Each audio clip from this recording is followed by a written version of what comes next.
In the wake of every Israeli attack hangs the shadow of failed diplomacy. A failure so far because leaders have been unable to intervene and end the onslaught. But there are optimists. When this crisis is over, there has to be a vision of what comes next. And in our view, it has to be a two-state solution. The infamous handshake accompanied by hopes for peace, which to date remains elusive. The then Israeli Prime Minister and the President of the Palestinian Liberation Organization signed the Oslo Accord. Palestinian negotiators described the progress that followed as sickeningly slow and frustrating. Some say it's been the status quo since the creation of Israel. During the First World War, under British occupation, the Mandate of Palestine was promised as a Jewish national home. Since 1947, this is what remains of the territory for Palestinians. There are nearly 300 illegal settlements and more than 700,000 Israeli settlers in the occupied West Bank and East Jerusalem.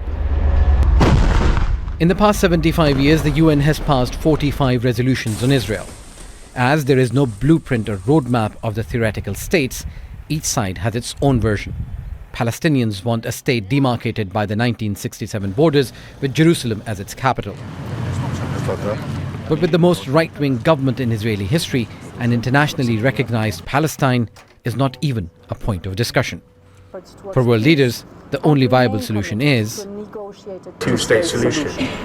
The two-state solution mantra is dead a long time ago. They know this very well. And they refuse to recognize the reality on the ground, which is the one-state reality. It's a settler colonial project on the ground that prevents the establishment of a viable, contiguous Palestinian state. Successive Israeli governments have built barriers. Checkpoints control Palestinians' freedom of movement. Settler attacks have become routine, and Israel has continued to expand illegal settlements on Palestinian land. And in cycles of violence, tens of thousands of Palestinians have been wounded, jailed, or killed.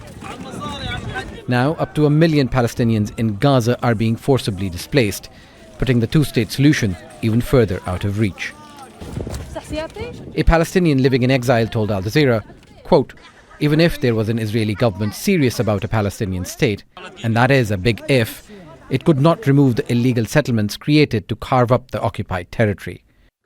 Meanwhile, the state of Palestine exists in libraries, archives and collectibles, such as these coins that date back more than 100 years. Osama bin Javaid, Al Jazeera. Make sure to subscribe to our channel to get the latest news from Al Jazeera.